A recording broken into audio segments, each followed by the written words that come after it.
তিনি সেই আল্লাহ যিনি উম্মীদের ভিতরে তার নবীকে রাসূলকে প্রেরণ করেছেন, মুহাম্মদ সাল্লাল্লাহু আলাইহি ওয়াসাল্লামকে প্রেরণ করেছেন, যিনি তাদেরকে আল্লাহর কিতাব পড়ে শোনাবেন এবং তাদেরকে হিকমত বিজ্ঞান শিক্ষা দিবেন আর তাদের মন মগজকে পরিশুদ্ধ করবেন।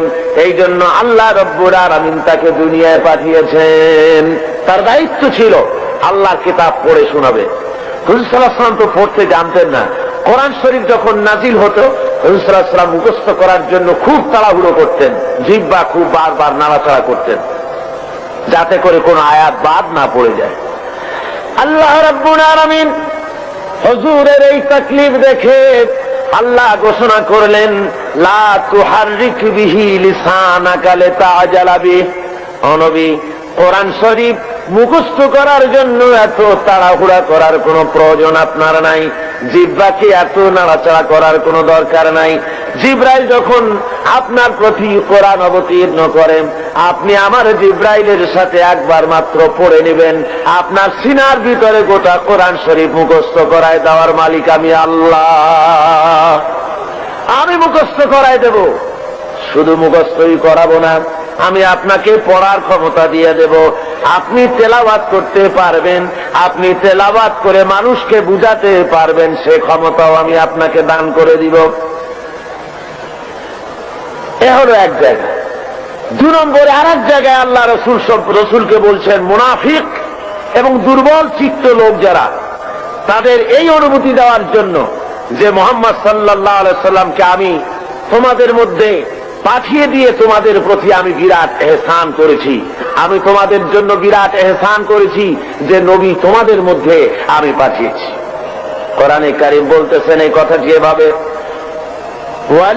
لقد من الله على المؤمنين إذ بعث فيهم رسولا من أنفسهم يتلو عليهم آياته ويزكيهم ويعلمهم الكتاب والحكمة। আমি আল্লাহ রাব্বুল আলামিন মুমিনদের উপরে যথার্থ অনুগ্রহ করেছেন, আল্লাহ মুমিনদের প্রতি যথার্থ অনুগ্রহ করেছেন যে তিনি মুমিনদের ভেতরেই আল্লাহ রাব্বুল আলামিন মানুষের মধ্য থেকে একজন পয়গম্বর পাঠিয়েছেন এবং তাকে দিয়ে কিতাব শিক্ষা দিয়েছেন, তাদের ব্রেইনকে, তাদের মন মগজকে পরিশুদ্ধ করেছেন এবং তাদেরকে কিতাব এবং হিকমত শিক্ষা দিয়েছেন। তৃতীয় আরেকটি জায়গায় আল্লাহ বলেন, কামা আরসালনা ফীকুম রাসূলাম মিনকুম ইয়াতলু আলাইকুম আয়াতিনা ওয়া ইউযাক্কিহিম ওয়া ইউআল্লিমুকুম মা লাম তাকুনু তা'লামুন। নবীকে পাঠিয়েছি তোমাদের জন্য এই জন্য যে তিনি তোমাদের কিতাব শিখাবেন, তিনি তোমাদের হিকমত দিবেন, তিনি তোমাদের বিজ্ঞান চর্চা করাবেন, তিনি তোমাদেরকে মগজ, তোমাদের ব্রেইন পরিশুদ্ধ করবেন এবং তোমাদেরকে সেই কথা জানাবেন যে কথা তোমরা জানো না।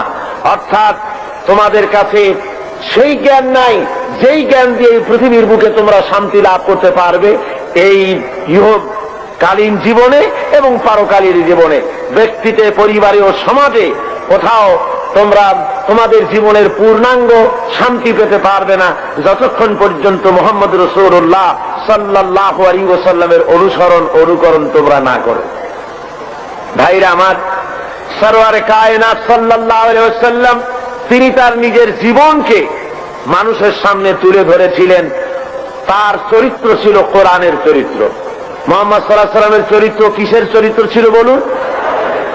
হযরতে আয়েশা সিদ্দিকা রাদিয়াল্লাহু তাআলা আনহার খেদমতে কিছু বহিরাগত সাহাবী এসে জিজ্ঞেস করেছিলেন, মা আয়েশা, আপনি আমাদেরকে বলেন হুজুর সাল্লাল্লাহু আলাইহি ওয়াসাল্লামের চরিত্র কেমন, তার আখলাক সম্পর্কে আমারে কিছু শোনান। হযরত আয়েশা বলেন, ওগো সাহাবীরা, তোমরা কি কোরআন শরীফ পড়ো নাই? ওনারা বললেন, হ্যাঁ কোরআন পড়েছি। হযরত আয়েশা বলেন, মুসলমানেরা তোমরা যদি কোরআন শরীফ পড়ে থাকো, কোরআন যদি তোমরা পড়তে জেনে থাকো, তাহলে রাসূলের চরিত্র জানার জন্য আমার কাছে কেন এলে? যেটা কোরআন শরীফ তার বাস্তব নমুনা যদি দেখতে চাও, তাহলে আল্লাহর নবী মুহাম্মদ রাসূলুল্লাহর দিকে তাকায়া দেখো। জোরে বলেন সুবহানাল্লাহ। তার মানে হলো যেটা কোরআন শরীফ সেইটাই মুহাম্মদ সাল্লাল্লাহু আলাইহি ওয়াসাল্লাম। কোরআন শরীফ নড়তে পারে না, কোরআন শরীফ হাঁটতে পারে না, কোরআন শরীফ কথা বলতে পারে না। কোরআন শরীফ কাগজের মধ্যে লিপিবদ্ধ একটি কিতাব।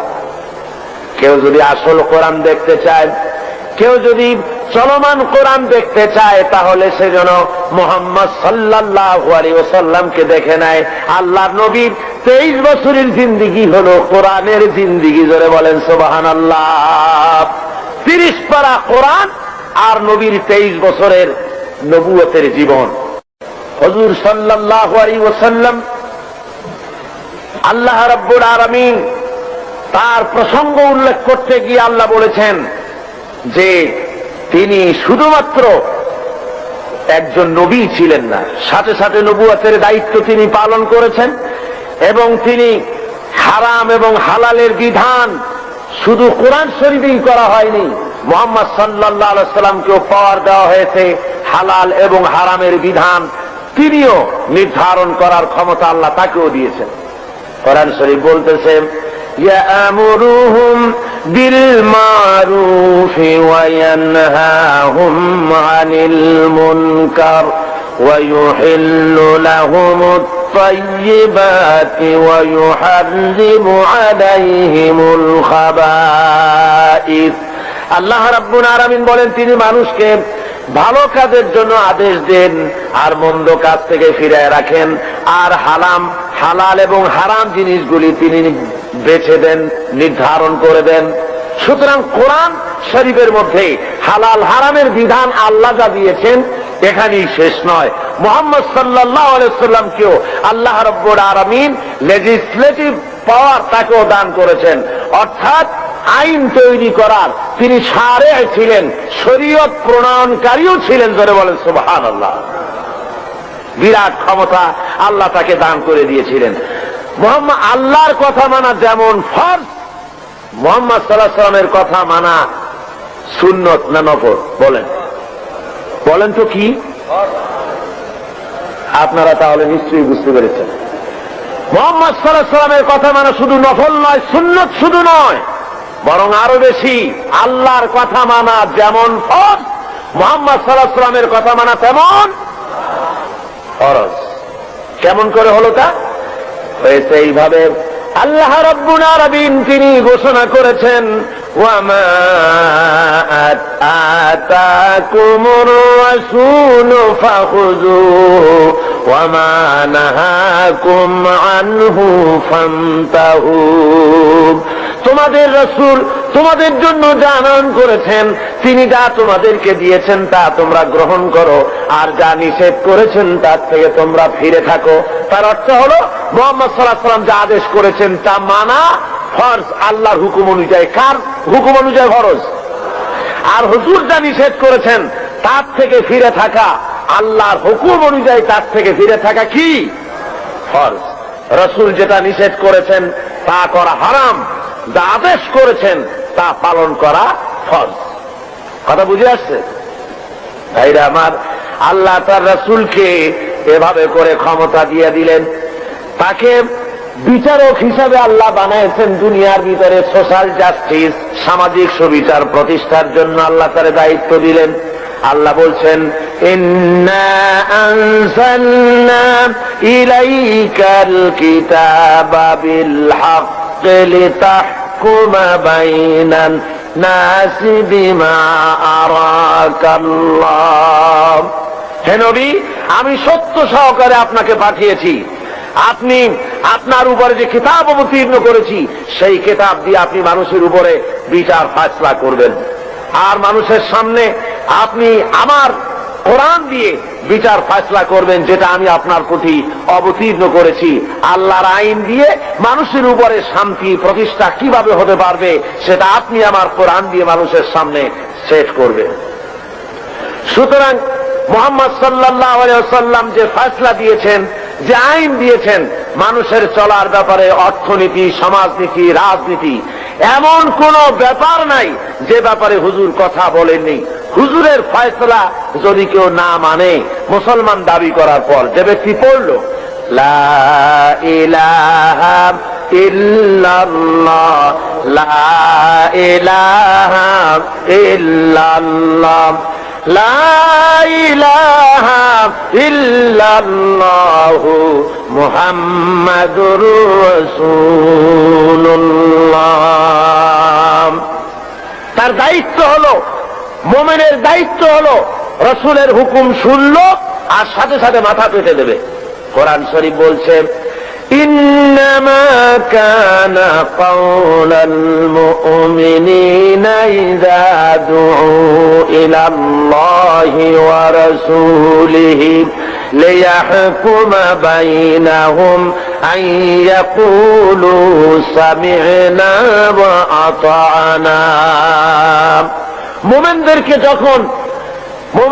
যখন আল্লাহ এবং তার রাসূলের দিকে ডাকা হয়, আল্লাহ এবং রাসূলের পক্ষ থেকে কোনো অর্ডার দেওয়া হয়, তখন মুমিন যারা, তারা আল্লাহর মীমাংসা এবং তার রাসূলের দেওয়া ফয়সালা মেনে নেবে আর শোনার সাথে সাথে বলবে সামি'না ওয়া আতা'না, শুনলাম এবং আনুগত্যের মস্তককে অবনত করে দিলাম। এটা হলো মুমিনের কাজ।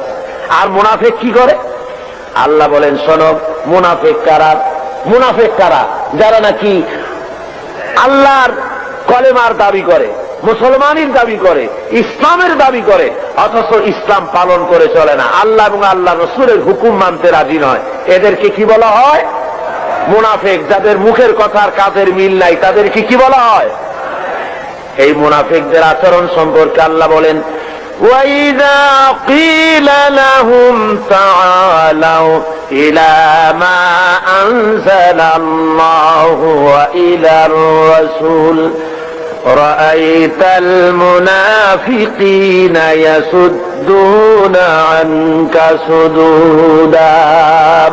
আল্লাহ রাব্বুল আলামিন বলেন, যখন এই লোকদেরকে ডাকা হয় আল্লাহ এবং আল্লাহর রাসূলের দিকে, তখন যারা মুনাফিক তাদেরকে তুমি দেখতে পাবে তারা আস্তে করে কেটে পড়বে। মুনাফিকরা কেটে পড়ে, তারা বলে কি আর শুনতে, তারা যখনই আল্লাহ এবং আল্লাহ রাসূলের হুকুম শোনে তারা তখন বলে যে ধর্ম হলো এটা ব্যক্তিগত ব্যাপার, এটা আমার ইচ্ছা মানি বা ইচ্ছা হয় না মানি, তা নিয়ে এত বাড়াবাড়ি করার কি দরকার। ওরা বলে যে কোরআন শরীফে আছে লা ইকরাহা ফিদ্দীন, ধর্মের ব্যাপারে বাড়াবাড়ি নাই, সুতরাং তোমার কাজ তুমি করো, আমার কাজ আমি করি, এই কথা তারা নিজেরা বলতে থাকে। আসলে যখন একটি মানুষ কলেমা পড়ে মুসলমান হয়, তখন তার অধিকার নাই যে তার ইচ্ছে মতো ব্যক্তিগতভাবে ধর্ম পালন করবে আর বলবে এটা আমার ইচ্ছার উপরে নির্ভর করে, এমন কথা কেউ বলতে পারবে না। প্রত্যেকটি মুসলমানকে মুহাম্মদ সাল্লাল্লাহু আলাইহি সাল্লাম যে কথা বলেছেন, আল্লাহ এবং তার রাসূলের কথার সামনে মাথা নত করে দিতেই হবে। একজন সাহাবী আর একজন ইহুদি রাসূল পাক সাল্লাল্লাহু আলাইহি সাল্লামের কাছে এসেছিলেন। এসে ওই ইহুদি মুসলমানের বিরুদ্ধে নালিশ করেছে আল্লাহর নবীর দরবারে। নবীজি সব শুনে ফয়সালা দিলেন ইহুদির সপক্ষে। মুসলমান ব্যক্তি অসন্তুষ্ট হয়ে চলে গেলেন হযরত ওমরের কাছে, গিয়ে বললেন, ভাই ওমর, আমি আপনার কাছে এসেছি একটা বিচারের সানি করার জন্য। তো বলে, প্রথমে কার কাছে গিয়েছিলে? গিয়েছিলাম মুহাম্মদ সাল্লাল্লাহু আলাইহি ওয়াসাল্লামের কাছে। ইহুদির সাথে আমার সাথে একটা ব্যাপার নিয়ে ঝগড়া হয়েছে, কিন্তু মুহাম্মদ সাল্লাল্লাহু আলাইহি ওয়াসাল্লাম সেটা শুনিয়া রায় দিলেন ইহুদির পক্ষে, অথচ আমি মুসলমান, আমি নামাজ পড়ি, আমি চাঁদা দেই, আমি জিহাদে যাই, অথচ আমার পক্ষে রায় দেওয়া হলো না। বলুন তো দেখি কেমন কথা। আল্লাহ আপনাকে বড় রাজনৈতিক জ্ঞান দান করেছেন, আপনি আমার এই ফয়সালাটা করে দেন। হযরত ওমর বললেন, আল্লাহর বান্দা, অপেক্ষা করো, আমি তোমার ফয়সালা করে দিতেছি। বাড়ির মধ্যে ঢুকলেন, একটা তরবারি নিয়ে এলেন। তরবারিটা খাপ থেকে বের করে হযরত ওমর বললেন, আল্লাহর বান্দা শোনো, যে ব্যক্তি মুহাম্মদ সাল্লাল্লাহু আলাইহি ওয়াসাল্লাম ফয়সালা করে দেওয়ার পর নিজেকে মুসলমান দাবি করে আর তারপরে সেই ফয়সালা মেনে নিতে পারে না, দ্বিধা দ্বন্দ্বে ভোগে অথবা তার ছানি করতে আসে, ওই লোকের ফয়সালা এইরকম করে করে দিতে হয়। তরবারি দিয়ে আঘাত করলেন, লোকটা দুই টুকরা হয়ে জমিনের উপরে পড়ে গেল। সারা এলাকায় খবর হলো, হযরত ওমর মুসলমান হত্যা করেছেন। ভাইরা আমার, আল্লাহ রাব্বুল আলামিন বলে দিলেন, কোরআনে কারীমের আয়াত নাযিল হয়ে গেল, ফালা ওয়া রাব্বিকা লা ইউমিনুনা হাত্তা ইউহাক্কিমুকা ফীমা শাজারা বাইনাহুম সুম্মা লা ইয়াজিদু ফী আনফুসিহিম হারাজাম মিম্মা কাদাইত ওয়া ইউসাল্লিমু তাসলিমা। হে নবী, আপনার আল্লাহর কসম, আপনার রবের কসম, সে ব্যক্তি মুমিন নয়, সে ব্যক্তি মুমিন নয় যে ব্যক্তি আপনি ফয়সালা দেওয়ার পর, আপনি সিদ্ধান্ত দেওয়ার পর ওই সিদ্ধান্ত মেনে নিতে এতটুকুন দ্বিধা দ্বন্দ্বে ভোগে, মানতে পারে না, সন্দেহ পোষণ করে, আপনার আল্লাহর কসম সে ব্যক্তি মুমিন না। আল্লাহ রাব্বুল আলামিন জানিয়ে দিলেন, নবী গো, আপনি বলে দেন হযরত ওমর কোন মুসলমান হত্যা করেনি, হযরত ওমর যাকে হত্যা করেছে সে হলো মুনাফিক। আল্লাহ সেই বিচারে খুশি হয়ে গেছেন। কলেমা পড়ার পর, মুসলমান দাবি করার পর আল্লাহর দেওয়া অর্থনীতি, সমাজনীতি, রাজনীতি যারা মানতে রাজি না, ওদেরকে এই জমিনে বসবাস করার কোন অধিকার আল্লাহ দিতে চান না। অর্থাৎ মুনাফিক হওয়া চলবে না। দুটো পথ আছে, হয় কাফের হও, না হয় মুমিন হও, মাঝখানে থাকতে পারবে না, মুনাফিক হতে পারবে না। দুই পথের যে পথে খুশি সে পথে চলে যাও, হয় ইসলামকে বাদ দাও, ইসলাম পছন্দ হয় না, আল্লাহ পছন্দ হয় না, রাসূল পছন্দ হয় না, চলে যাও, বেরিয়ে যাও। আছে না এমন? আছে না লোকজন ইসলাম ভালো লাগে না, ইসলাম পছন্দ হয় না, আবার তারা বলে কয় যে জনগণের কোমল হৃদয়, তাদেরকে, তাদের কোমল ভাব অনুভূতিকে ধর্মের নামে রাজনীতি করে ব্যবহার করা হয়।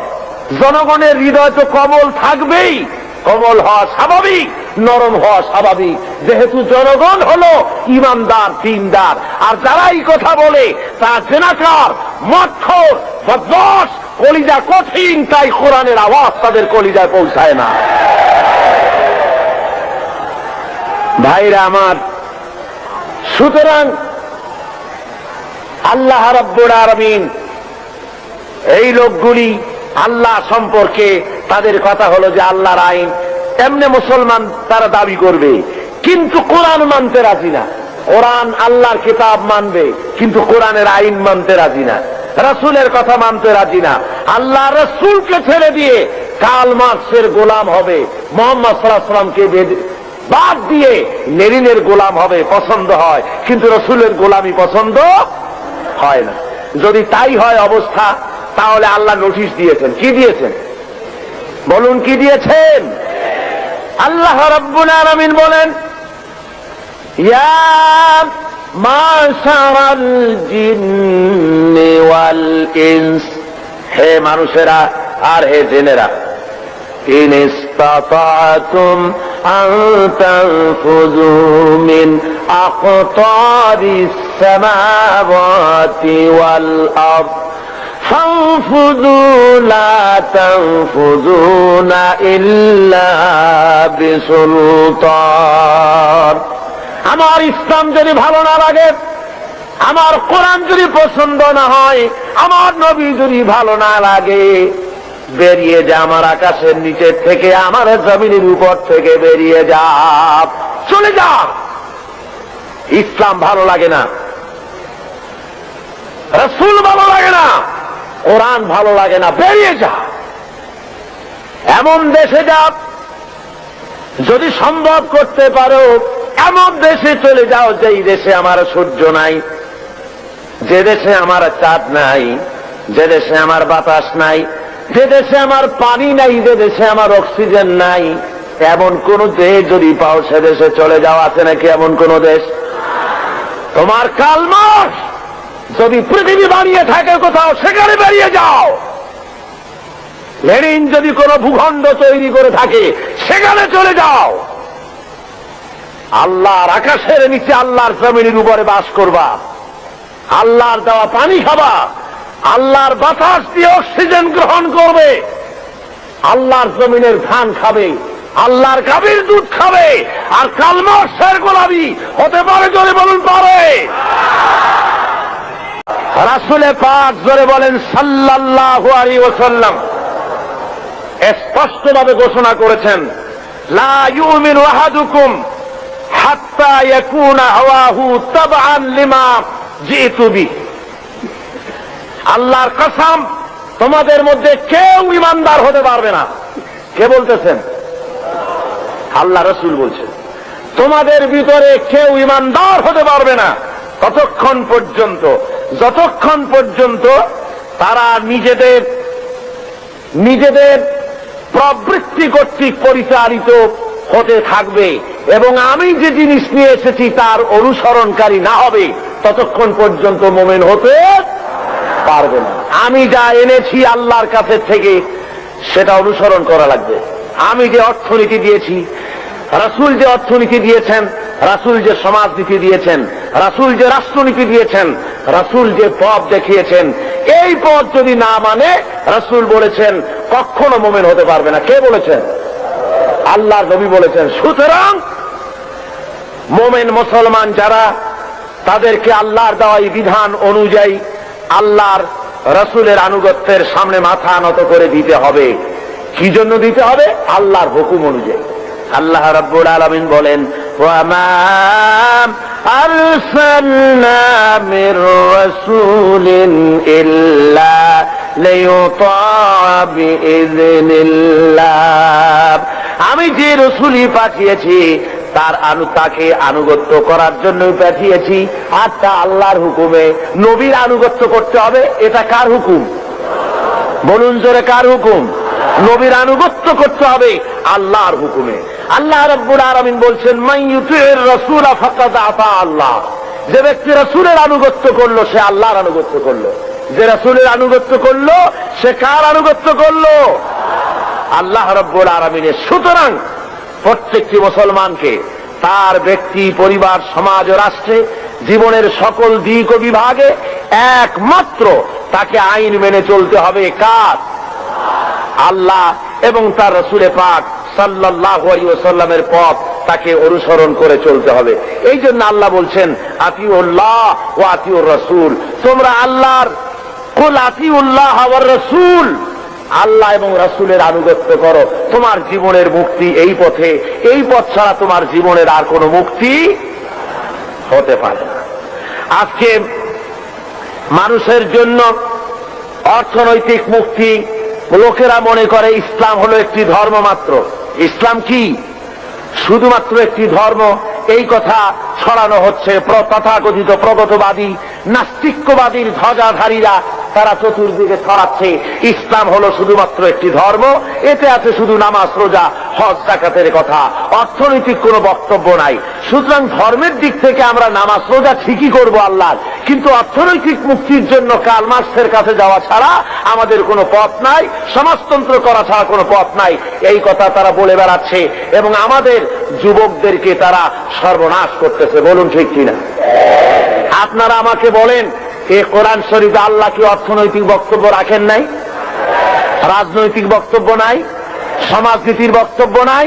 সবের মধ্যে ভরা আছে। কিন্তু দুঃখের বিষয়, আমার কলেজ, ইউনিভার্সিটির ছাত্রগুলি যারা ওখানে পড়াশোনা করছে, তার একটি অংশকে আজকে তাদেরকে বিরুদ্ধে নিয়ে নেওয়া হয়েছে।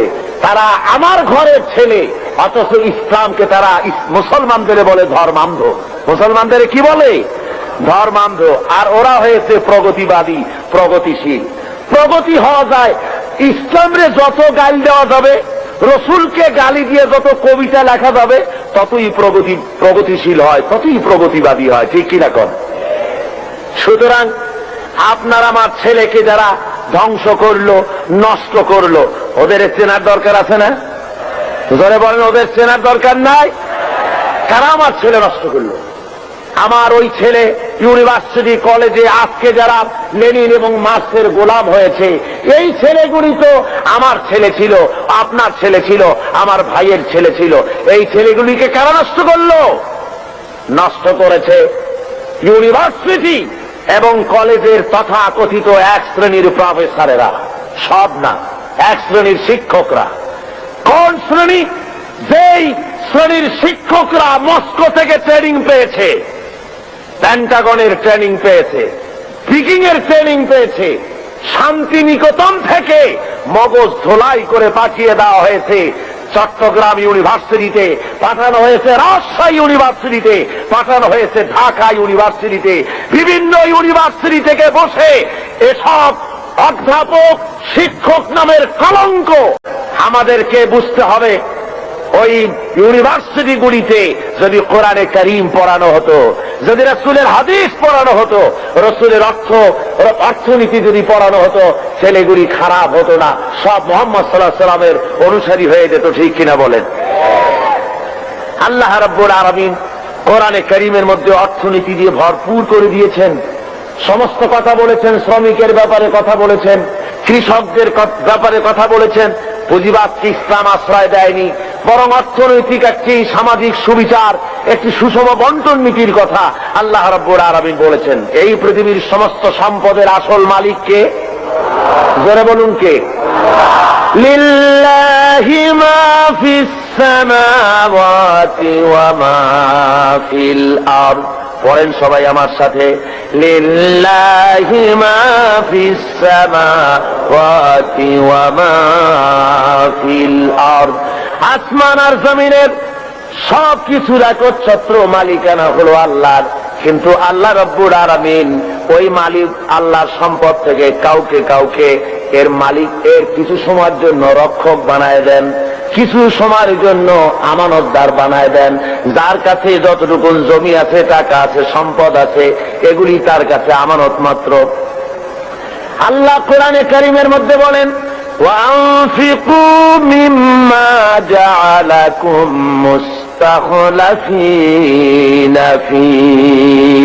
আল্লাহ যে সব ধন সম্পদ তোমাদেরকে দান করেছেন, এর প্রতিনিধি বানায়ছেন, তোমরা তার থেকে আল্লাহর রাস্তায় খরচ করো। এর দ্বারা বোঝানো হচ্ছে ধন সম্পদের আসল মালিক আল্লাহ, তোমার কাছে কিছুদিনের জন্য আমানত রাখা হয়েছে। আর ওই ধনীদেরকে বলা হয়েছে, ওয়াল্লাযীনা ফী আমওয়ালিহিম হাক্কুম মা'লুমুন লিস-সাইলি ওয়াল মাহরুম। ধনীদের সম্পদের মধ্যে গরিবদের অধিকার আছে। আল্লাহ রাব্বুল আলামিন বলছেন ধনীদেরকে যে গরিবরা তোমার করুণার পাত্র নয়, বরং তোমাদের সম্পদে আছে তাদের অধিকার, সে অধিকার তোমরা আদায় করে দাও।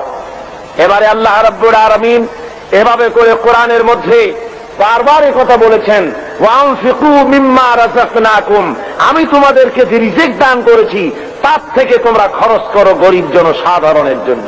প্রশ্ন উঠলো, হে রাসূল কি খরচ করব? আল্লাহ জবাবটা শিখাই দিলেন, ওয়ায়াসআলুনাকা মাযা ইউনফিকুনা কুলিল আফওয়া।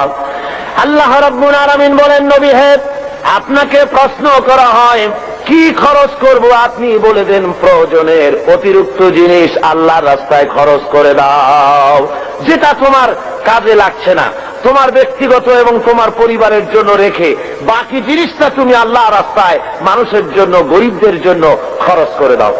তিরমিজি শরীফের হাদিসের মধ্যে এসেছে, আল্লাহ রাসূল বলেছেন, মানুষের প্রত্যেকটি আদম সন্তানের খাওয়া পড়া, শিক্ষা, চিকিৎসা, বাসস্থান, এই জিনিসগুলির গ্যারান্টি আল্লাহ রাব্বুল আলামিন দিয়ে থাকেন, ইসলামী সরকার দিয়ে থাকে।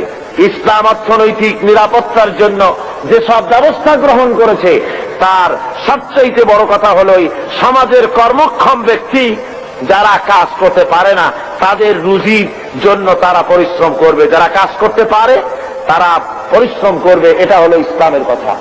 কোরআনে কারীমের মধ্যে সূরা জুমায় একথা বলা হয়েছে, ফাইযা কুদিয়াতিস সালাতু ফান্তাশিরু ফিল আরদ ওয়াবতাগু মিন ফাদলিল্লাহ ওয়াযকুরুল্লাহা কাসীরান লাআল্লাকুম তুফলিহুন।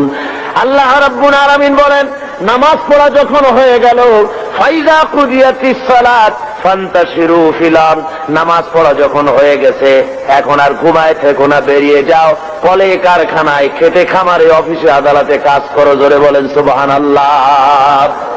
ইসলাম কাজের ট্রেনিং দেয়। বসে থেকো না, নামাজ পড়া হয়েছে, বেরিয়ে যাও। হাদিস শরীফে এসেছে, ইদা সাল্লাইতুমুল ফজরা ফালা তানুমু আন তালবি আরযাকিকুম, যখন ফজরের নামাজ পড়া হয়ে গেল, ঘুমায়ও না, ফালা তানুমু, ঘুমায়ও না, বেরিয়ে যাও। কল কারখানা, খেতে খামারে, অফিসে আদালতে উৎপাদন বাড়াও, কাজ করো, নিজের জন্য পরিশ্রম করো, অন্যের জন্য পরিশ্রম করো। হুজুর বলেছেন, সেই ব্যক্তির মতো হতভাগ্য আর কেউ নাই যে নিজের জন্য পরিশ্রম করে না, অন্যের জন্য পরিশ্রম করে না। তার মতো হতভাগ্য আর কেউ হতে পারে না। ইসলাম কাজের কথা এভাবে বলেছেন। আর বলেছেন কি, এই কাজটা যখন করবে তখন কিন্তু আমাকে ভুলে যেও না, আমার কথা মনে রেখো। যখন তুমি কাজে বেরোবে, আমার ফাইদা কুদিয়াতিস সালাত ফান্তাশিরু ফিল আরদ ওয়াবতাগু মিন ফাদলিল্লাহ ওয়াযকুরুল্লাহা কাসীরান লাআল্লাকুম তুফলিহুন, যখন তোমরা রুজি তালাশের জন্য বেরোবে তখন আমার জিকির বেশি বেশি করে করবে। কার জিকির? আল্লাহর জিকির। তার মানে এটা নয় যে অফিসে বসে আল্লাহ আল্লাহ করবেন, তারপরে জমিনে গিয়ে আল্লাহ আল্লাহ করবেন মুখে মুখে শুধু, তা না। জিকির মানে স্মরণ। জিকির মানে কি? এর মানে হলো, আপনি যখন অফিসে বসবেন, আল্লাহ বলেন এটা তোমার রুজি কামাইয়ের জায়গা, অফিসে বসে যতক্ষণ থাকবে তখন আমাকে স্মরণ করবে। আমি যদি তোমার স্মরণে থাকি তাহলে বাম হাতের ইনকাম করা সম্ভব হবে না। কথা বোঝেন? বাম হাতের ইনকাম এটা আছে নাকি? চিটাগঙ্গে নাই বোধহয়, আছে। ঘুষের টাকা, অবশ্য বাংলাদেশে ঘুষ নাই। বাংলাদেশে ঘুষের প্রচলন আছে নাকি? না না, বাংলাদেশে ঘুষ গেছে বকশিস হইয়া। কয় যে আমার বকশিস দিতে। হযরতে ওমরে ফারুক রাদিয়াল্লাহু তাআলা আনহুর জামানায় যাকাত কালেক্টররা যাকাতের টাকা নিয়ে এসেছে, এসে বলছে, হে আমিরুল মুমিনিন, এই নিন, এই টোপলাটা হলো যাকাতে। আচ্ছা, ওইটা কি? ওই যে ছোট টোপলাটা? ওইটা হলো আমার হাদিয়া, লোকেরা আমাকে দিয়েছে। হযরত ওমর বলছেন, ওটাও জমা দাও। কয় এটা তো আমাদের লোকেরা হাদিয়া দিয়েছে। কয় দাও না, জমা দাও। এরপরে আমি তোমার চাকরি বাদ দিয়ে দিলাম, এখন যাও দেখি তোমার কেটে হাদিয়া দেয়। তার মানে ওইটা দিয়েছে তোমার চাকরির জন্য। সুতরাং ঘুষ খাওয়া হলো হারাম। ঘুষ খাওয়া কি? হারাম। আল্লাহ রাব্বুল আলামিন বলেন, যখন তুমি কল কারখানায়, খেতে খামারে, অফিসে যখন বসবে, আমার জিকির বেশি করে করবে, আমাকে স্মরণে রাখবে, তাহলে কোনক্রমে তুমি ঘুষ তোমার বাম হাতের ইনকাম করতে পারবে না। আমার ভয় অন্তঃকরণে তোমার আসবে। এখন যে গভর্নমেন্ট ক্ষমতায় আছেন, এই গভর্নমেন্ট প্রথমে যখন ক্ষমতায় আসেন, এসেই তারা আসবার আগেই ঘোষণা করেছিলেন যে দুর্নীতির বিরুদ্ধে আমরা জিহাদ ঘোষণা করেছি, দুর্নীতির বিরুদ্ধে। এই ঘোষণার পর তারা ক্ষমতায় এলেন। এর কদিন পরেই আমার মাহফিল ছিল বাইতুল মোকাররমে। তো ঘোষক সেখানে উপস্থিত, বোঝেন তো কে? তো আমি সেখানে বললাম মোনাজাতের মধ্যে যে, আল্লাহ, যারা আজকে দুর্নীতির বিরুদ্ধে জিহাদ ঘোষণা করে ময়দানে এলেন, এরাই যেন কিয়ামতের দিন দুর্নীতির দায়ে আসামি হয়ে তোমার কাঠগড়ায় না দাঁড়ায়। আবার আজকে দেখা গেল সমাজের অবস্থা, যারা দুর্নীতির বিরুদ্ধে জিহাদ ঘোষণা করে এলেন, দুর্নীতি মনে হয় কোন সমাজের এমন কোন একটি রন্ধ্র নাই যেখানে দুর্নীতি আজ না ঢুকেছে। কি কোন ঠিক কিনা? সমাজের পরতে পরতে, সর্বস্তরে, রন্ধ্রে রন্ধ্রে ঘুষ, অনাচার, ব্যভিচার ঢুকে গিয়েছে। এই জন্য আল্লাহ বলছেন, আমি যদি স্মরণে থাকি তাহলে এই অন্যায় অবিচার করা তোমার পক্ষে সম্ভব হবে না। আল্লাহ রাব্বুল আলামিন এরপরে যারা কাজ করতে পারেন তাদের কি, যারা কাজ করতে পারে না, উপার্জনে অক্ষম যারা, তাদের জন্য আল্লাহ রাব্বুল আলামিনের রাসূল পাক সাল্লাল্লাহু আলাইহি ওয়াসাল্লাম বলেছেন যে যারা কাজ করতে পারে, তারা কর্ম কাজে যারা শক্তি নাই, তাদের প্রয়োজন তারা মিটিয়ে দেবে। ওয়ায়াকফুলু গানিয়ুহুম ফাকিরাহুম, তাদের সমাজের ধনীরা তারা গরিবদের খাবারের বন্দোবস্ত করবে, তাদের অভাব অভিযোগ প্রয়োজনকে মিটিয়ে দেবে। আল্লাহ রাব্বুল আলামিনের নবী বলেন, সেই ব্যক্তি মুমিন নয়, সেই ব্যক্তি মুমিন নয়। তিনবার বললেন, সাহাবায়ে কেরাম জিজ্ঞেস করলেন, ইয়া রাসূলুল্লাহ, কোন ব্যক্তি মুমিন নয়? হুজুর বলেন, যে ব্যক্তি পেট পুরে আহার করার পর ঘুমায় গেল, এই কথা জানার পরে যে তার প্রতিবেশী না খেয়ে আছে, এই কথা জানার পরে যে ঘুমায় গেল, আল্লাহ নবী বলেন সে যত নামাজি আর যাই কিছু হোক না কেন, আল্লাহর কাছে সে মুমিন বলে চিহ্নিত হতে পারবে না। এর চাইতে উন্নত মানের কথা এই পৃথিবীতে আর কেউ বলতে পেরেছে? বলুন, কি বলেন? আর কেউ বলতে পেরেছে? আর কেউ বলতে পারেনি। রাসূল পাক সাল্লাল্লাহু আলাইহি ওয়াসাল্লাম বলেছেন, আইয়ু রাজুলিন মাতা জিয়ান বাইনা আগনিয়া ফাকাদ বারিয়াত মিনহুম জিম্মাতুল্লাহি ওয়া রাসূলি। আল্লাহর নবী বলেন, কোন ধনাঢ্য এলাকার ভিতরে কোন গরিব মানুষ যদি মারা যায়, কোন মানুষ যদি না খেয়ে মারা যায় কোন ধনাঢ্য এলাকার ভিতরে, তাহলে ওই এলাকার ধনী ব্যক্তিদের সঙ্গে আল্লাহর সাথে এবং তার রাসূলের সাথে কোনো সম্পর্ক থাকবে না, সমস্ত সম্পর্ক বিচ্ছিন্ন হয়ে যাবে। জোরে বলেন নাউযুবিল্লাহ। কোন ধনীদের এলাকায় যদি গরিব না খাইয়া মরে যায়, তাহলে ওই এলাকার ধনীদের সাথে আল্লাহর কোনো সম্পর্ক বাকি থাকবে না। রাসূল পাক সাল্লাল্লাহু আলাইহি ওয়াসাল্লাম একথা স্পষ্ট করে বলেছেন। তাই তো আমরা দেখেছি মুহাম্মদ সাল্লাল্লাহু আলাইহি ওয়াসাল্লাম যখন ক্ষমতায় ছিলেন, হুজুর বলেছেন, অর্থাৎ রাষ্ট্রীয় ক্ষমতায়, হুজুর বলেছেন, খায়রুল কুরুনে কারনি, সর্বশ্রেষ্ঠ যুগ হলো আমার যুগ। জোরে কর সুবহানাল্লাহ। মানুষ দরজা খুলে ঘুমাবার সুযোগ পেয়েছে, না খেয়ে কেউ মরে নাই। আজকে তো লোকেরা মঞ্চের উপরে দাঁড়ায়, ইলেকশন আসলে পরে কত কায়দার লম্বা জামা গায়ে দেয়, দেখেন না? খদ্দরের জামা, একেবারে আমাদের চাইতেও লম্বা জামা, দুই কোনাটা খুব বেশি করে লম্বা, কানাটা ফাড়া। এরপরে মঞ্চে এসে সুন্দর করে বলে, এবার যদি একবার চাইতে পারি ক্ষমতায়, না খাইয়া কেউ মরবে না। কিন্তু কি খাইয়া যে মরবে তাও তারা বলে না। ভাইরা আমার, মানুষেরা বুঝতে পারে না, আর এদের পেছনে দৌড়াতে থাকে। রাসূল পাক সাল্লাল্লাহু আলাইহি ওয়াসাল্লাম ইসলামী বিধানের মাধ্যমে মানুষের খাওয়া পড়ার, শিক্ষা, চিকিৎসা, বাসস্থানের গ্যারান্টি দিয়েছিলেন। রাসূল দুনিয়া থেকে বিদায় হলেন, হযরতে আবু বকর, হযরতে ওমর, হযরতে ওসমান, হযরতে আলী রিদওয়ানুল্লাহ তাআলা আলাইহিম আজমাইন দুনিয়ার বুকে শাসন করেছেন, পৃথিবীকে দেখাচ্ছেন রাষ্ট্র কেমনে চালায়। নিজেরা না খেয়ে জনগণকে খাবারের বন্দোবস্ত করেছেন। হযরত ওমর ফারুক রাদিয়াল্লাহু তাআলা আনহু তো রাতের আধারে ঘুরে ঘুরে বেড়াতেন, কে খেয়েছে, কে না খেয়ে আছে, কার বাড়ি অসুখ, কার বাড়ি ভালো, কি অবস্থা, এগুলি রাসূল পাক সাল্লাল্লাহু আলাইহি ওয়াসাল্লামের সাহাবী হযরত ওমর দেখতেন। মানুষের চাপ আর কিছু না। আমি আর ওদিকে লক্ষ্য করবেন না, এদিকে লক্ষ্য করেন। আমি তো আপনাদের নিয়ে জিহাদের ময়দানে যাব। কোথায় যাব?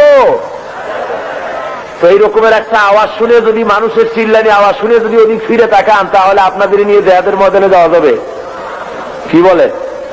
সাহসী হতে হবে, দুর্জয় সাহসী হতে হবে। এখানে আর কিচ্ছু নাই, মানুষের বসা ছাড়া আর কোনো কিছু হওয়া সম্ভব নয়, যেহেতু এটা কোরআনের মাহফিল। কিসের মাহফিল? জোরে বলেন, কিসের মাহফিল? সুতরাং লোকেরা বসতে জায়গা পাচ্ছে না বলে প্রচন্ড ভিড়ে মানুষের অসুবিধা হচ্ছে, আর কিছুই না। আপনারা লক্ষ্য করুন, হযরত ওমর ফারুক রাদিয়াল্লাহু তাআলা আনহু রাষ্ট্রপ্রধান, আর রাসূল এমন রাষ্ট্রপ্রধান বানিয়েছিলেন, একদিকে রাষ্ট্রের প্রধান আর একদিকে মসজিদের ইমাম। জোরে বলেন সুবহানাল্লাহ। রাষ্ট্রপ্রধান যিনি হবেন, সেই এলাকার সবচেয়ে বড় মসজিদে ইমামতিও তাকে করতে হবে, সে যোগ্যতা থাকা লাগবে। আমাদের দেশে রাষ্ট্রপ্রধান যত আসছেন, যদি শোনা যায় যে উনি আজকে বাইতুল মুকাররমে ইমামতি করবেন, মুসল্লি পাওয়া যাবে একটাও? কি বলেন, পাওয়া যাবে নাকি? হসপিটালের রোগীরা যদি শোনে যে ডাক্তার নাই, ইঞ্জিনিয়াররা আসছে চিকিৎসা করার জন্য, রুগী থাকবে একটাও? পাওবাঙ্গা রুগীও হসপিটালের জানালা ভাঙ্গে বাইরে পড়বে ভয়তে, যে কোন জায়গার ইনজেকশন কোথায় করে তার তো ঠিক নেই। সুতরাং লোকেরা বলবে, আল্লাহ এমন প্রেসিডেন্টের পিছনে নামাজ পড়া থেকে আমাকে রক্ষা করো, আমাদের বাঁচাও। রাসূল বানিয়েছিলেন এমন, যিনি হবেন রাষ্ট্রপ্রধান, তিনি হবেন মসজিদের কি ইমাম, তিনি অর্থনীতির ইমাম, তিনি গোটা দেশের ইমাম। একদিকে ইমাম, আর একদিকে স্পিরিচুয়াল ওয়ার্ল্ড, অর্থাৎ আধ্যাত্মিক জগৎ, ইলমে মারফতের শৈল শিখরে আল্লাহ তাকে আরোহণ করিয়েছেন হযরত ওমর। হযরত আলী রাদিয়াল্লাহু তাআলা আনহু, হযরত ওমর ফারুক রাদিয়াল্লাহু তাআলা আনহুর জামানায় খেলাফতের আমলে তিনি স্বপ্নে দেখছেন যেন মুহাম্মদ সাল্লাল্লাহু আলাইহি ওয়াসাল্লামের পেছনে তিনি ফজরের নামাজ আদায় করছেন মসজিদে নববীতে।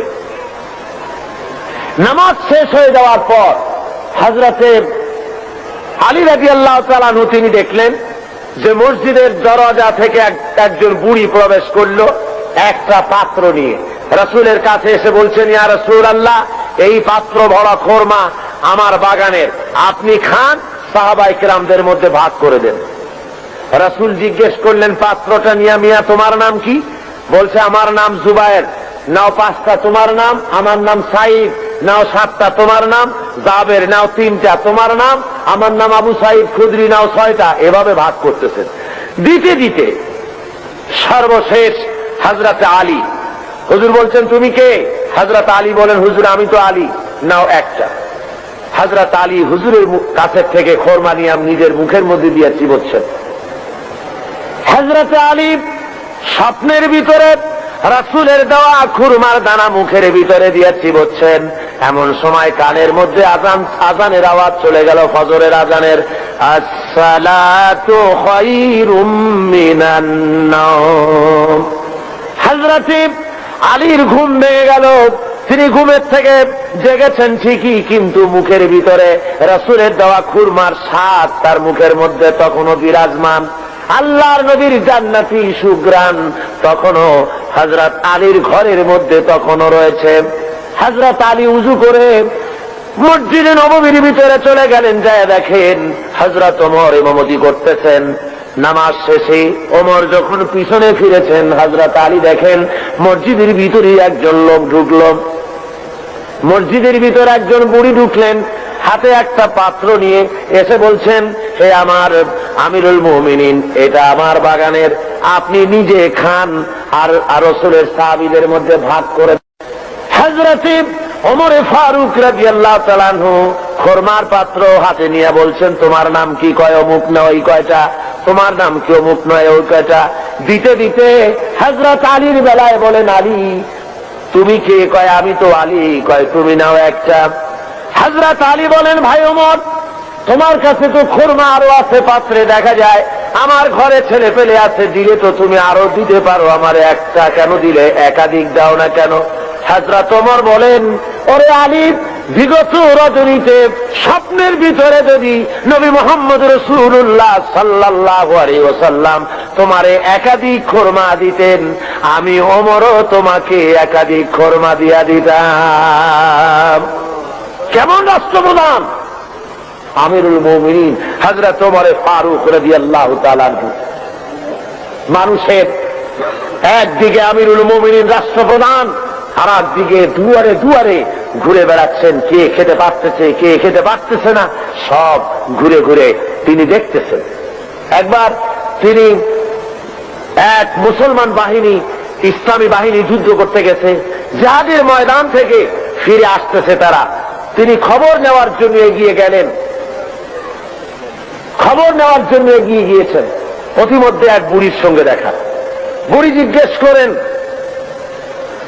মিয়া তুমি কি জানো হযরত ওমর কোথায় গেছে? হযরত ওমর পথে নিজের পরিচয় দেওয়া সঠিক মনে করলেন না। তিনি বললেন যে ওমর এই দিকে গেছে, নিজের দিকে দেখালেন। বুড়ি মনে করছে ওই দিকে গেছে। হযরতে ওমরের কথার পর বুড়ি বলছে, পথিক তুমি কি জানো ওমর কেমন আছে? কয় হ্যাঁ জানি তো। ভালো আছে? কয় তুমি তো বলছো ভালো আছে, আমি বলি ওমর নিপাত যাক। হযরত ওমর বললেন, মা তা কেন? কয় যে আমি আজকে 3-4 দিন পর্যন্ত বাইরের থেকে এসেছি, আমি মদিনার লোক না, তো আমি এখানে আছি, খলিফার কাছেও যেতে পারি না, আর আমিও আমার খাবার ঠিক মতো পাই না। সেই জন্য অসন্তুষ্ট হয়েছি যে তিনি বলেছেন ফোরাতের কুলে যদি একটি ছাগল একটি কুত্তাও যদি মারা যায় না খাইয়া, আমি ওমর দায়ী হব। তা আমি তো মানুষ, আমি তো খাবার পেলাম না, সেই জন্য আমি অসন্তুষ্ট হয়েছি। তারপরে হযরত ওমর বলছেন, বুড়িমা তুমি ওমরের উপরে খুব নারাজ হয়েছে দেখা যায়, তো হযরত ওমর তো খুব ব্যস্ত, যুদ্ধ চলতেছে বাইরে, আর সমস্ত জিনিস নিয়ে তিনি খুব ব্যতিব্যস্ত আছেন, তা তুমি কি হলে ওমরের প্রতি খুশি হও? বুড়ি বলছে, তোমাকে তো খুব ওমর ভক্ত লোক বলে মনে হয়, তা দাও তো দেখি আমাকে এতগুলো দিনার, তাহলে আমি খুশি হই। হযরত ওমর পকেটে হাত দিয়েছেন সে পয়সাগুলি বের করার জন্য। এমন সময় যে এলাকায় মুসলমানেরা যুদ্ধ করতে গিয়েছিলেন সেই এলাকা থেকে তারা ফিরে এসে প্রতিমধ্যে হযরত ওমরকে দেখে বলছেন, আমিরুল মুমিনিন খলিফাতুল মুসলিমিন, আল্লাহ শুকর যে আল্লাহ আমাদেরকে জয়ী করেছেন। শুনে বুড়ি যখন শুনল যে আমিরুল মুমিনিন, সে ভয়তে থরথর করছে, সর্বনাশ, হযরত ওমরের সামনে আমি বলছি যে ওমর নিপাত যা। বুড়ি তখন করজোরে বলছে, আমিরুল মুমিনিন আমি বুঝতে পারি নাই, ভুল করেছি, আপনার সামনে আপনার নিপাত কামনা করেছি, আমি বুঝি নাই, আমারে আল্লাহর হস্তে মাফ করে দেন। হযরত ওমর বলেন, বুড়ি মাফ করা লাগবে না, আমার উল্টা মাফ চেও না, বরং আমি মাফ চাই। তুমি বলার আগে আমি যে তোমার ক্ষুধার খবর নিতে পারি নাই, এই জন্য তুমি কিয়ামতের ময়দানে আল্লাহর দরবারে আমারে তুমি আসামি বানাইও না। ইসলাম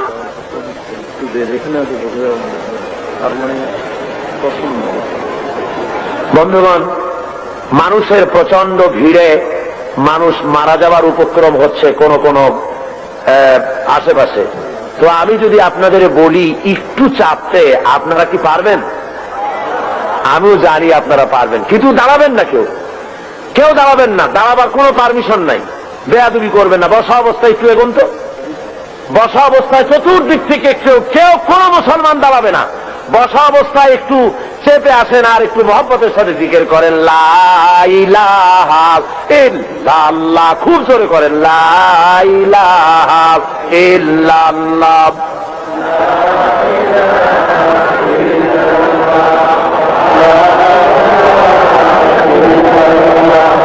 লা ইলাহা ইল্লাল্লাহ, লা ইলাহা ইল্লাল্লাহ, লা ইলাহা ইল্লাল্লাহ, লা ইলাহা। আরো জোরে করুন,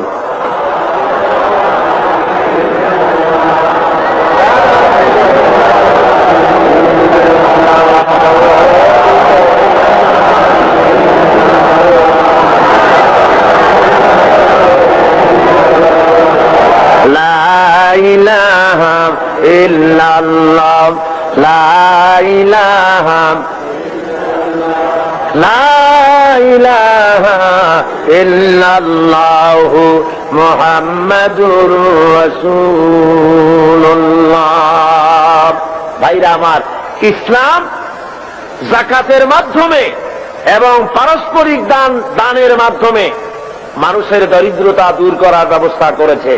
হযরত ওমর ইবনে আব্দুল আজিজ রাহমাতুল্লাহ আলাইহির যুগে বাজারে বাজারে শহরাত করা হতো, যাকাত কে নেবে, যাকাত কে নেবে, একটা লোক যাকাত নেব আমি, এইরকম লোক পাওয়া যায় নাই, জোরে কোন সুবহানাল্লাহ, লোক পাওয়া যায় না।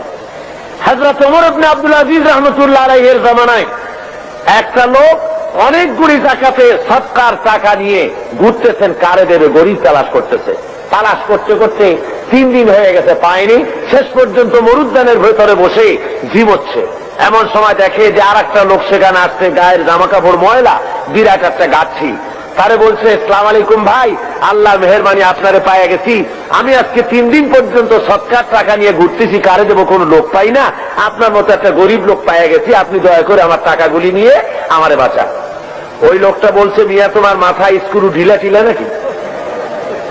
তুমি কি মনে করছো আমার ওই টোপলার মধ্যে ছেঁড়া খাতা? আমার টোপলার তোমার ওর মধ্যে কয় টাকা? কয় যে এত, তা আমারটা গুলিয়ে দেখো, তোমারটা চাইতে অনেক বেশি। তুমি ঘুরছো 3 দিন, আমি ঘুরেছি 1 সপ্তাহ, পুরা এলাকায় সদকার টাকা নিতে পারে এমন গরিব খুঁজা পাইলাম না। জোরে বলেন সুবহানাল্লাহ, জোরে বলেন সুবহানাল্লাহ। এটা কিসের বরকতে হয়েছে? ইসলামের বরকতে। জোরে বলেন কিসের বরকতে? ইসলামের বরকতে। আল্লাহ রাব্বুল আলামিনের হাবিব বলেন, তুখাযু মিন আগনিয়াইহিম ওয়া তুরাদ্দু আলা ফুকারাইহিম, ধনীদের কাছ থেকে যাকাত নাও আর গরিবদের কাছে দিয়ে দাও। যদি যাকাত দিতে কেউ অস্বীকার করে তাহলে হাফেজ ইবনে হাজার আসকালানী রাহমাতুল্লাহ আলাইহি তিনি বুখারীর শারহ ফাথুল বারীর মধ্যে তিনি লিখেছেন, ফামানিম তানিয়া উখিযাত বিহি উখিযাত মিনহু ফাহরান, অর্থাৎ যদি কেউ যাকাত দিতে গভর্নমেন্টের হাতে অস্বীকার করে জবরদস্তি করে তার কাছ থেকে যাকাত আদায় করে নাও। যাকাত দিতেই হবে বাই হুক অ্যান্ড ক্রুক, গভর্নমেন্টের হাতে। তাই বলে এই বর্তমান হাজী সাহেব গভর্নমেন্টের হাতে না। বর্তমান গভর্নমেন্ট আইন করেছেন, যাকাত বোর্ড গঠন করেছেন। আমি প্রেসিডেন্টের সামনে বলেছি, সেই গভর্নমেন্টের হক নাই, অধিকার নাই যাকাত আদায় করার, যে গভর্নমেন্ট নামাজ কায়েম করে না।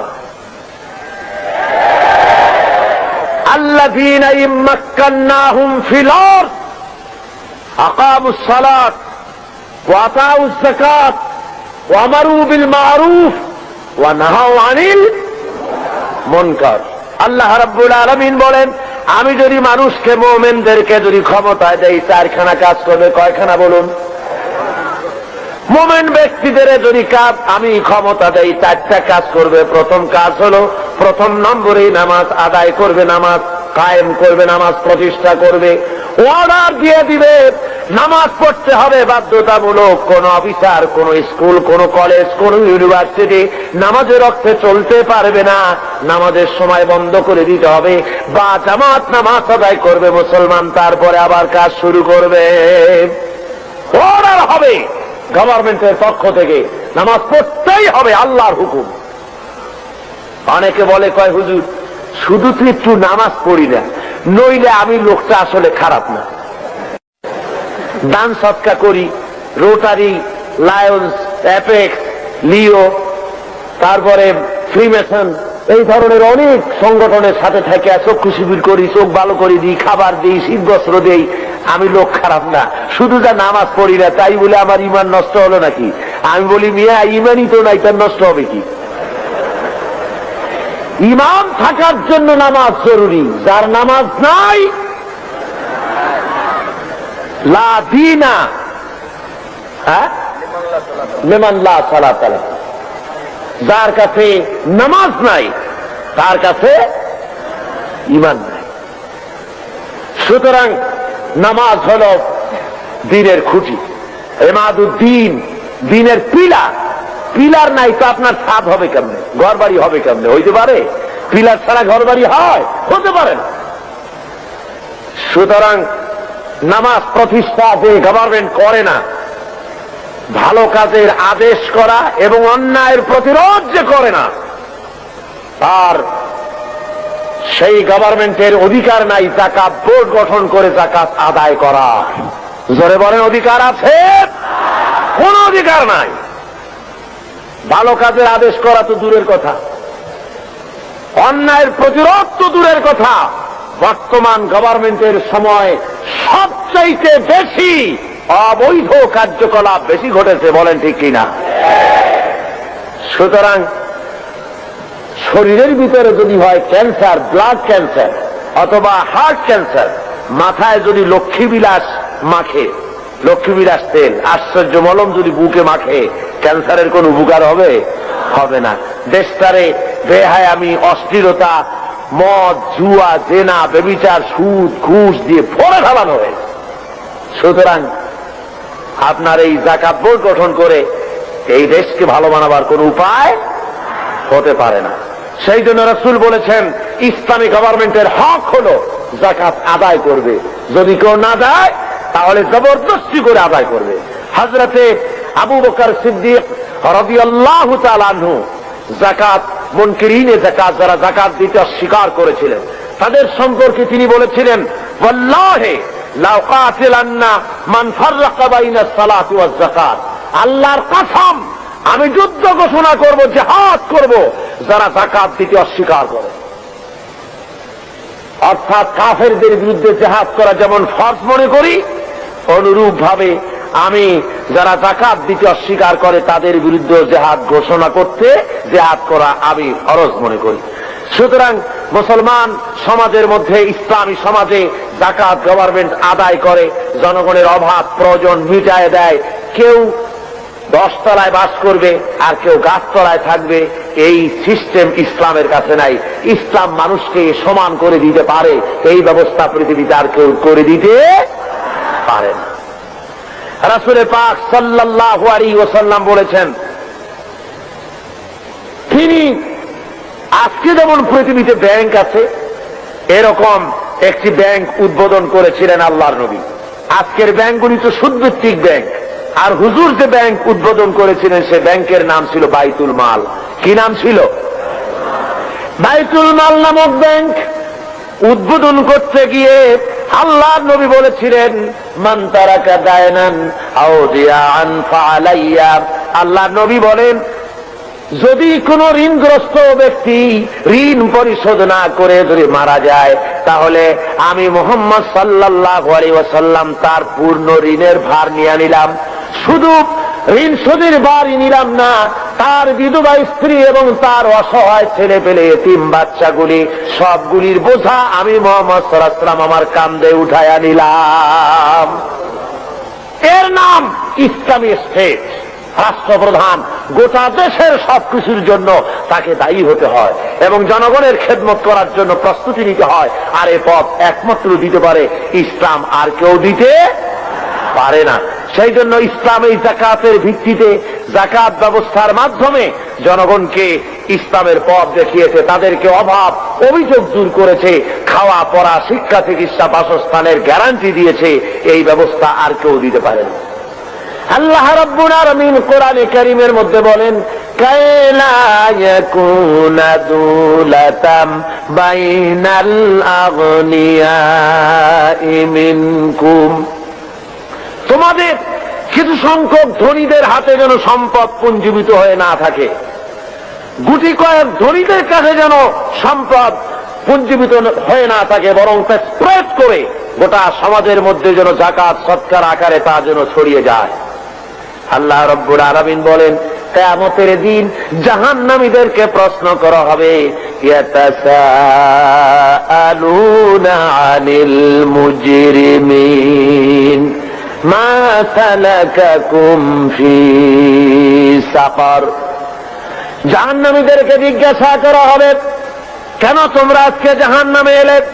ওরা জবাবে বলবে, ক্বালু লাম নাকু মিনাল মুসাল্লিনা ওয়া লাম নাকু নুতঈমুল মিসকিন। ওরা বলবে, আমরা নামাজ আদায় করতাম না, আর আমরা ফকির মিসকিনদেরকে খেতে দিতাম না, এই কারণে জাহান্নামে এসেছি। এই আয়াত দ্বারা প্রমাণ হলো জাহান্নামে মানুষ যত কারণে যাবে তার মধ্যে দুইটা কারণ হলো বড়। কয়টা কারণ বড়? দুইটি কারণ বড়। একটি হলো নামাজ আদায় না করা, 2 নম্বর হলো এতিম মিসকিন গরিবদেরকে খেতে না দেওয়া। যদি এভাবে করা হয়, এ কারণে আল্লাহ তাদের জাহান্নামে দিবেন। আল্লাহ রাব্বুল আলামিন বলেন, আরাইতাল্লাযী ইউকাযযিবু বিদ্দীন। পড়েন সবাই, আরাইতাল্লাযী ইউকাযযিবু বিদ্দীন ফাযালিকাল্লাযী ইয়াদউল ইয়াতীম ওয়া লা ইয়াহুদ্দু আলা তুআমিল মিসকিন ফাওয়াইলুল লিল মুসাল্লিন আল্লাযীনা হুম আন সালাতিহিম সাহুন الذين هم يراءون ويمنعون الماعون। হে নবী, আপনি কি দেখেছেন ওই ব্যক্তিকে যে পরকালকে অস্বীকার করেছে, দিনকে অস্বীকার করেছে? পরকাল আর দিনকে অস্বীকার করেছে কারা? যারা নাকি এতিমকে গলায় ধাক্কা দিয়েছে আর মিসকিনকে খেতে দেয়নি। এতিমের গলায় ধাক্কা মারা আর মিসকিনকে খেতে না দেওয়া পরকালকে অস্বীকার করার শামিল। জোরে বলেন সুবহানাল্লাহ। কত বড় কথা! এতিম মিসকিনকে গলায় ধাক্কা মারা এবং মিসকিনকে খেতে না দেওয়া, এতিমকে ধাক্কা দেওয়া আল্লাহ রাব্বুল আলামিন বরদাস্ত করেন না। পরকালকে অস্বীকার করার শামিল এগুলি হয়ে যায়। তাই ইসলাম বলেছে গরিব মিসকিনকে ভালো ব্যবহার করো, তাদেরকে খাবার দাও, পড়ার দাও। আর এ সব কিছুর দায়িত্ব হলো গভর্নমেন্টের। ইসলামী গভর্নমেন্ট যদি হয়ে যায়, কোরআনের রাজ যদি কায়েম হয়ে যায়, তাহলে কেউ 1000 বিঘা জমির মালিক হবে, আর কারো রান্নাঘর উঠাবার জায়গা থাকবে না। এই ব্যবস্থা ইসলাম হলে এ ব্যবস্থা থাকতে পারবে না। সুতরাং শহরের দেশের সবচাইতে ভালো বাড়ি দিতে প্রেসিডেন্ট থাকবেন, ভালো ভালো বাড়িগুলিতে মন্ত্রীরা থাকবেন, জেলার সবচাইতে ভালো বাড়িতে কমিশনার বা ডিসি থাকবেন, আর জনগণ থাকবে কুড়ে ঘরে, থাকার জায়গা নাই। Kamalapur rail station, Chittagong rail station, স্টেশনে কোন রকম করে মাথা গুঁজে থাকবে। ইসলাম এই ব্যবস্থা করে না। সকলের থাকা, খাওয়া, পড়া, শিক্ষা, চিকিৎসা, বাসস্থান দেয় কে? জোরে বলেন, কে দেয়? ইসলাম দেয়। আজকে শ্রমিকদেরকে তথাকথিত সমাজবাদীরা তারা বলে ইসলামের কাছে অর্থনীতি নাই। আরে বাবা, ইসলামের কাছে নাই, তুমি পেলে কোত্থেকে? তোমার কার্ল মার্কস, তোমার লেনিন যতটুকুন পেয়েছে ইসলামকে রিসার্চ করে তার থেকে একটুখানি নিতে চেষ্টা করেছে। কথা বুঝতে পেরেছে? ইসলাম দিয়েছে শ্রমিকের অধিকার। শ্রমিকের অধিকার কে দিয়েছে বলুন? শ্রমিককে হিংসা করা নিষেধ, ঘৃণা করা নিষেধ।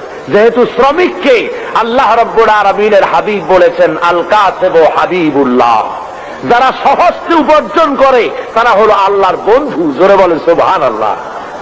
যারা সহজে উপার্জন করে, যারা কাজ করে খায়, তাদের মতো ভালো ইনকাম, হালাল রুজি আর কার হতে পারে? আল্লাহ রাব্বুল আলামিনের হাবিব শ্রমিকদের অধিকার সম্পর্কে, শ্রমিক আর মালিকের সম্পর্কে বলেছেন, মালিক আর শ্রমিকের মধ্যে সম্পর্ক যেটা হবে সেটা গোলাম আর মনিবের সম্পর্ক হবে না, সে সম্পর্ক হবে ভাই ভাই। মনিব, মালিক, শ্রমিকের মিলের মালিক এবং শ্রমিক দুজনের মধ্যে সম্পর্ক হবে ভাই ভাইয়ের সম্পর্ক। হুজুর বলেছেন তোমরা যেমন খাবে তাদেরকে তেমন খাওয়াবে, তোমরা যেমন পড়বে তাদেরকে তেমন পড়াবে, তোমরা যেমন থাকবে শ্রমিকদেরকে তেমন থাকার ব্যবস্থা করে দাও। ইসলাম বলেছে, দুনিয়ার আর কেউ বলতে পারেনি। ইসলামের ব্যবস্থা নিজের মানুষের সামনে পরিষ্কার করে দেখিয়েছে। রাসূল পাক সাল্লাল্লাহু আলাইহি ওয়াসাল্লাম বলেছেন শ্রমিকের গায়ের ঘাম শুকিয়ে যাওয়ার আগে তার ন্যায্য প্রাপ্য বুঝিয়ে দাও। কোন পারিশ্রমিক ঠিক না করে কোন শ্রমিককে কাজে লাগিও না, পারিশ্রমিক আগে ঠিক করে নাও। সুতরাং শ্রমিকদের মধ্যে, মনিবের মধ্যে কোনো ক্লাসে স্ট্রাগল হতে পারে না, মালিকের মধ্যে কোনো ক্লাসে স্ট্রাগল হতে পারে না যদি খাওয়া পড়ার এই ব্যবধান যদি না থাকে, সব যদি সমান করে দেওয়া হয়। এই ব্যবস্থা ইসলাম করেছিল। আজকে ইসলামী স্টেট না থাকার কারণে আমার দেশের মধ্যে, আমার দেশের ছেলেপেলেরা ইসলামকে না বুঝে তারা ভিন্ন পথে পরিচালিত হচ্ছে। তারা মনে করতেছে যে সমাজতন্ত্রের মাধ্যমে বুঝি শান্তি আসবে। আমার দেশের কলেজের ছেলেরা, ইউনিভার্সিটির ছাত্ররা তারা মনে করে যে শান্তি আসবে সমাজতন্ত্রের পথে। কোন পথে? এটা আসলে সমাজতন্ত্র না, এটা আসলে হলো 6 মাস তন্ত্র। কি তন্ত্র বলুন? 6 মাস তন্ত্র। ওরা বলে কমিউনিজম, আসলে কমিউনিজম নয়, এটার নাম আসলে হলো কমিউনাইজম। আসলে এটার নাম কি? অর্থাৎ এর চাইতে পচা মতবাদ, এর চাইতে মানবতা বিধ্বংসী মতবাদ আল্লাহর জমিনে আর একটাও হতে পারে না। পৃথিবীতে মানবতা বিধ্বংসী মতবাদ 2টা। জোরে বলেন কয়টা? একটা হলো পুঁজিবাদ আর একটা হলো সমাজবাদ। এই 2টি মতবাদ গোটা দুনিয়ার মানুষকে জ্বালিয়ে পুড়িয়ে শেষ করে দিল। ওই সেদিন লোকেরা বলল যে এইবার দুনিয়ায় শান্তি হবে। কেমনে শান্তি হবে? কয় যে দুনিয়ার 2 মহাশক্তি, 2জন শান্তির পায়রা ওয়াশিংটনে মিলিত হচ্ছেন। একজন রাশিয়ার গর্বাচেভ আর একজন কি আমেরিকার রোনাল্ড রিগান। বললেন যে এইবার পৃথিবীতে শান্তি হবে। ওরা হলো শান্তির পায়রা। আমি বললাম ওরাই যদি হয় শান্তির পায়রা, তাহলে পৃথিবীতে অশান্তির শকুন হবে কারা? গোটা দুনিয়াকে জ্বালিয়ে পুড়িয়ে মেরেছে এরা, এই 2 শক্তি। জোরে বলেন ঠিক কিনা? গোটা বিশ্বকে জ্বালিয়ে পুড়িয়ে শেষ করেছে তারা। মাঝারি পাল্লার ক্ষেপণাস্ত্র তারা বন্ধ করতে এসেছে, অর্থাৎ অস্ত্র বেশি হয়ে গেছে, এখন বন্ধ করা ছাড়া পথ কি? পোড়ায় ফেলা ছাড়া পথ কি? নদীতে ডুবায় দেওয়া ছাড়া পথ কি? গোটা দুনিয়ার সমস্ত গরিব রাষ্ট্রগুলিকে পায়ের তলে রেখে তারা শাসন করবে, শোষণ করবে, এটাই হলো তাদের কাজ। আর এভাবে তারা অগ্রসর হতে থাকে। রাশিয়ার সমাজতন্ত্রীরা বলেছে সব সমান করে দেবে, ওরা পারবে সমান করতে। গর্বাচেভের বউ যখন, গর্বাচেভের বেগম রাইসা যখন ওয়াশিংটনে যখন নামলেন প্লেন থেকে, সাংবাদিকরা লিখছেন যে তার যে অর্নামেন্ট, তার যে কাপড় চোপড় শরীরে লাগানো ছিল, তা দেখে যুক্তরাষ্ট্রের বড় বড় ধনীত স্ত্রীরা নিজেদেরকে তাদের সামনে নিতান্ত গরিব বলে মনে করবে। সমান করছে সে। তবে একটা কথা বলেছেন উনি, গর্বাচেভ যখন নামলেন সিঁড়ি থেকে, তখন একটা কথা বলেছেন। সাংবাদিকরা জিজ্ঞেস করেছেন এই বৈঠক আপনি কি মনে করেন, এই বৈঠক সম্পর্কে? উনি বললেন বৈঠককে আমি খুব ভালো মনে করি, আমি মনে করতেছি যে বৈঠক ঈশ্বর আমাদের সহায় হবে, ঈশ্বর আমাদের সহায় হবে। দুনিয়ার পত্র পত্রিকাগুলি কমেন্ট করলো, নাস্তিক্যবাদী রাশিয়ার প্রেসিডেন্ট, নাস্তিক্যবাদী দেশের প্রেসিডেন্ট বলছেন ঈশ্বর সহায় হবে। কথাটা মন্দ না, ভূতের মুখে রাম নাম। কথা বুঝতে পেরেছেন? তবে আজকে একটি জিনিস ভালো লক্ষ্য করা যাচ্ছে, তাহলে এই গর্বাচেভ আগের মতো অন্যান্য প্রেসিডেন্টের মতো নন, বরং তিনি ভিন্ন চিন্তা করতেছেন। দুনিয়ার বুকে গণতন্ত্র ছাড়া যে পথ নাই, গণতন্ত্রই একমাত্র মানুষকে কল্যাণ দিতে পারে, কমিউনিজমের মতবাদে শান্তি আসতে পারে না, এ কথাটি মনে হয় তার মাথার মধ্যে কিছুটা ঢুকেছে। তাই পুঁজিবাদী গণতন্ত্রের সাথে হাত মিলাবার চেষ্টা করতেছে। কিন্তু শেষ রক্ষা হবে না, পুঁজিবাদও পৃথিবীকে বাঁচাতে পারবে না, আর সমাজবাদও পৃথিবীর ক্ষুধা দারিদ্র থেকে গোটা বিশ্বকে বাঁচাতে পারবে না। এই পৃথিবীকে যদি বাঁচাতে হয় তাহলে বাঁচাতে পারবে কে বলুন? জোরে বলেন, কে বাঁচাতে পারবে? ইসলাম বাঁচাতে পারবে, আর কেউ বাঁচাতে পারবে না এই পৃথিবীকে। এই পৃথিবীকে বাঁচাবার জন্য একমাত্র ইসলাম। সুতরাং ইসলাম ছাড়া অন্য কোন মতবাদ মানতে আমরা রাজি না। কি বলেন, আপনারা রাজি?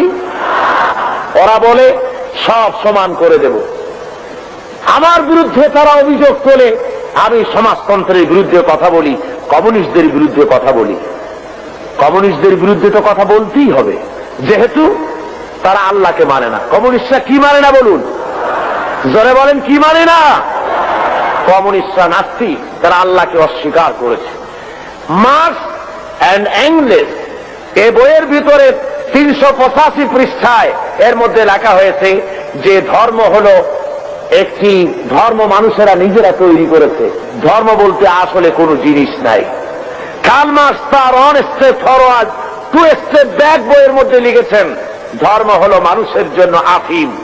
সুতরাং কোন লোক কমিউনিজমের আন্দোলন করে অথচ মসজিদে যায়, নামাজে পড়ে, মন্দিরে যায়, এই অবস্থা যদি হয় তাহলে বুঝতে হবে যে সে কমিউনিজমের দায়িত্ব পালন করছে না, সে এখনো কমিউনিজমকে বুঝতে পারে নাই। তার মানে হলো তারা সম্পূর্ণ ধর্ম বিরোধী, আল্লাহ বিরোধী। কমিউনিজমের ইতিহাসে আল্লাহর অস্তিত্ব নাই। সুতরাং এই কমিউনিজমের মতবাদকে প্রতিষ্ঠা করার জন্য 1918 সালে সোভিয়েত সংবিধানের 13 নম্বর অনুচ্ছেদ সংযোজিত করা হয় 1918 সালে। সেখানে দেশের সকল ধর্মের ধর্মীয় সমস্ত শিক্ষা প্রতিষ্ঠানে ধর্মীয় শিক্ষা পুরাপুরি বন্ধ করে দেওয়া হয়। এবং 1921 সালে রাশিয়ার বুকে বিভিন্ন ধর্মীয় প্রতিষ্ঠানগুলি, মসজিদ মাদ্রাসাগুলি, হাজার হাজার মসজিদ মাদ্রাসা তারা ক্লাব করেছে, সিনেমা হলে পরিণত করে দিয়েছে। 1924 সালে তারা রাশিয়ান সরকারের অধীনে সেখানে গডলেস অ্যাসোসিয়েশন হয়, অর্থাৎ খোদাদ্রোহী, খোদা মানে না নাস্তিকদের সমাজ সেখানে তৈরি হলো। এবং তারা একই বছরে হাজার হাজার আলিমদেরকে, মুসলমানদেরকে সেখানে তারা জবাহ করলো।